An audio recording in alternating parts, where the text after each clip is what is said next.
खरं तर प्रचाराची सुरुवातीची औपचारिकता असं मी या गोष्टीला म्हणतो.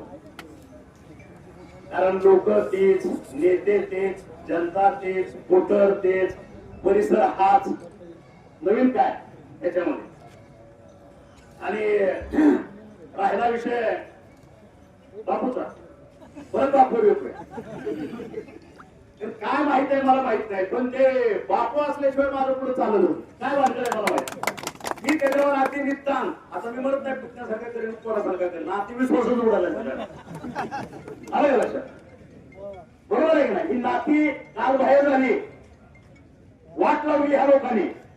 आणि म्हणून बापूवर माझं प्रेम एक मित्र म्हणून, कारण ज्या ज्या ठिकाणी मी गेले 10 वर्षापासून, ज्या ज्या सभेला जाईल, ज्या ज्या कार्यक्रमात असेल, ज्या ज्या रॅलीला असेल, पहिलाही माहित आहे.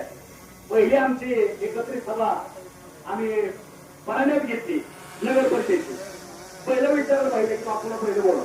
बापूचं चालू होते, त्याच्यानंतर मी आहे, बापूच्या मागं मी आहे. एकमेकावरचा जीव आहे. त्याचं कारण काय? त्याचं कारण एकच आहे, जो बापूचा स्वभाव तेच मानतो. पण खर कुणाला राग येऊ, कुणाला काय वाईट होतो, जे सत्य ते बोलायचं बेकार बोलतो, पोटात काहीच वाईट. नेते मंडळी म्हटलं तर ते आतापर्यंत माझा या बेकार आहे. कारण मी काही नेता नाही, मी काय राजकारणी नाही. त्याच्या पोटात एक डोक्यात तिसरं, पायात चौथं. याचा काय उपयोग आहे? अशा पद्धतीचं वागून चालत नाही. हे वागत असताना नेत्याने विचार केला पाहिजे की आपण कुणाची प्रतारणा करतो. जी लोक आपल्याला, लाखो लोक, हजारो लोक आपल्यावर विश्वास ठेवतात, आपल्याला खांद्याला खांदा देऊन आपल्या बरोबर येतात, आपलं घरदार मागत होतात, पण रात्रभर आपल्यासाठी चर्चा, याच्यामध्ये अशा पद्धतीचं वेगवेगळे विचार डोक्यात ठेवणं चूक आहे, पाप आहे असं म्हणतो. कारण आपण आपल्या बाबतीत तो विचार करतो, तोच आपल्या जनतेविषयी, आपल्या मतदाराविषयी, आपल्या नेत्याने विचार करावा, हे माझं प्रामाणिक मत. आणि म्हणून आज या दोनदा गटामध्ये किंबहुना आज भैरवनाथच्या या ठिकाणी आपण साकडं घातलं, मागणं केलं. फक्त एका दोनदा गटासाठी नाही, माझ्या एकट्या भूमपरांना वाशीसाठी नाही, संपूर्ण जिल्ह्यामध्ये माझा भगवा फडकू दे आणि ह्या जिल्हा परिषदेवरती माझ्या धनुष्यबाणाचं राज्य येऊ दे. आणि त्या माध्यमातून माझ्या जनतेचं जीवन हे सुखकारक आणि सुखदायक होऊ दे. आमच्या परीने त्यांना मदत होते, शासनाच्या पद्धतीनं मदत करण्याचा एक संधी माझ्या कार्यकर्त्यांना, माझ्या प्रतिनिधींना मिळू दे. ह्या पद्धतीचा आज साकडं मी माझ्या भैरवनाथाला घातलं. तुम्हाला आश्चर्य वाटते, याचा साक्षीदार आपण सुद्धा आहे. मी प्रेम करायला लागलो तर निष्ठान प्रेम करतो, मोकळं दाखल करतो, वेगवेगळ्या पद्धतीनं करत. 2017ला सुद्धा मागं आमचे तत्कालीन पक्षप्रमुख उद्धवजी ठाकरे यांनी माझ्यावरती जवळपास 7 ते 8 जिल्ह्याचे जबाबदारी सोपवली यवतमाळवरून आमदार झाल्याबरोबर. आणि सांगितलं होतं की ह्या ठिकाणी तुम्ही तुमचे उमेदवार चांगल्या पद्धतीने आणण्याचा प्रयत्न करा, ते करा. आणि केला प्रयत्न. त्यावेळेस राष्ट्रवादीची शक्ती, ताकद असताना सुद्धा मी माझ्या कार्यकर्त्याला न्याय द्यायचा प्रयत्न केला. 11 सदस्यावरती जिल्हा परिषद अध्यक्षपद काबीज करायचा प्रयत्न केला. सत्कार झाला. पण दुसऱ्या दिवशी आमच्यातच गद्दार निघाले, फिरतूर निघाले.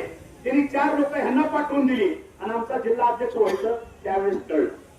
वस्तूच दिले गेला आता.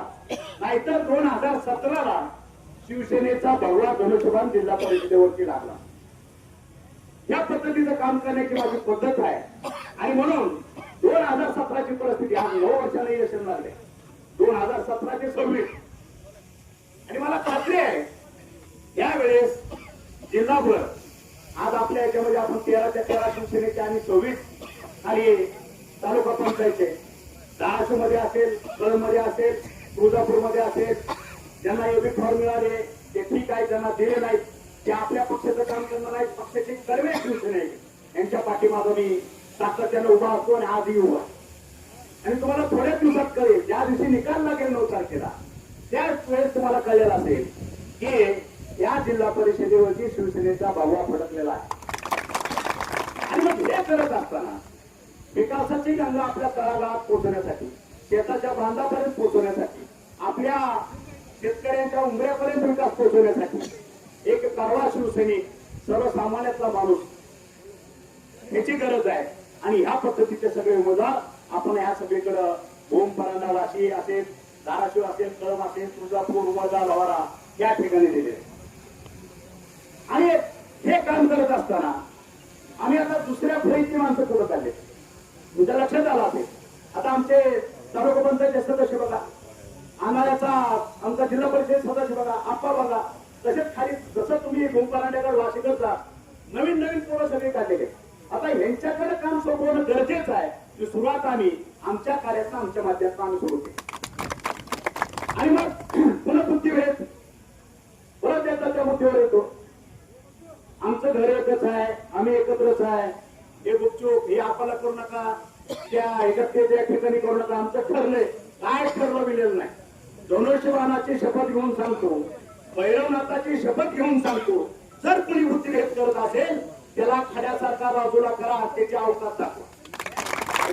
तुम्हाला आव्हान करतो, ज्या ज्या ठिकाणी धनुष्यबाण आहे त्या पुढचं बटन दाबून माझ्या उमेदवाराला विजय करा, एवढं कडवं आव्हान मी आज तुम्हाला करतो. हे लक्षात घ्या, बुद्धिभेद होऊ देऊ नका.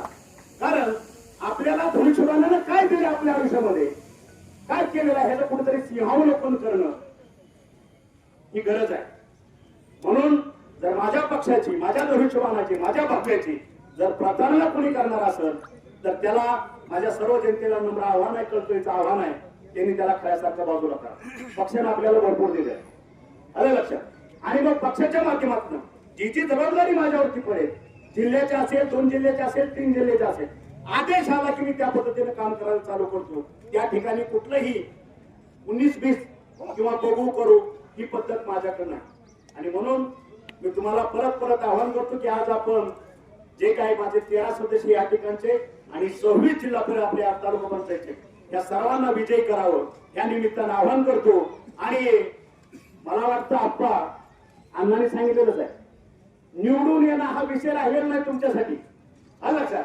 आपण लीड किती घेतो, आपण लीड किती घेतो, कुठल्या गावात किती लीड आहे या पद्धतीने मी चालणार. दुसरी गोष्ट, जी खंत मला होती आहे आजपर्यंत, कुठली 2000 कोटीचा निधी आपण आणला आणि भैरवनाथाच्या कृपेनं, परमेश्वर कृपेनं आपण फक्त 1500 मतांनी निवडून. ही खंत आहे आणि ही प्रत्येक कार्यकर्त्याच्या मनात सल आणि खंत असली पाहिजे. आणि मग ती जर खंत दूर करायची असेल, विकासाच्या दिशेनं जायचं असेल तर आपल्याला हा जिल्हा परिषदेचा आज मोका आलेला आहे, आपल्याला संधी मिळालेली आहे, तो डाग पुसून टाकायचा. आज प्रत्येक गटामध्ये माझा उमेदवार 2-2, 3-3 हजार मतांनी निवडून आला पाहिजे. खऱ्या अर्थानं तो डाग पुसण्याचं काम या जिल्हा परिषदेच्या माध्यमातून तुम्हाला आम्हाला सगळ्याला करायचं आणि दाखवून द्यायचं आहे विरोधकांना. खऱ्या अर्थानं मशीनमध्ये काय झालं आम्हाला माहित नाही, पण लोकमत कोणा बाजूने आहे हे जिल्हा परिषदेमध्ये आपल्याला दाखवून द्यायचं आहे. ती संधी आपल्याला प्राप्त आहे. आणि मग एकदा निवडून द्या, विकास कसा करायचा तो हे तुम्ही बघितलेला आहे.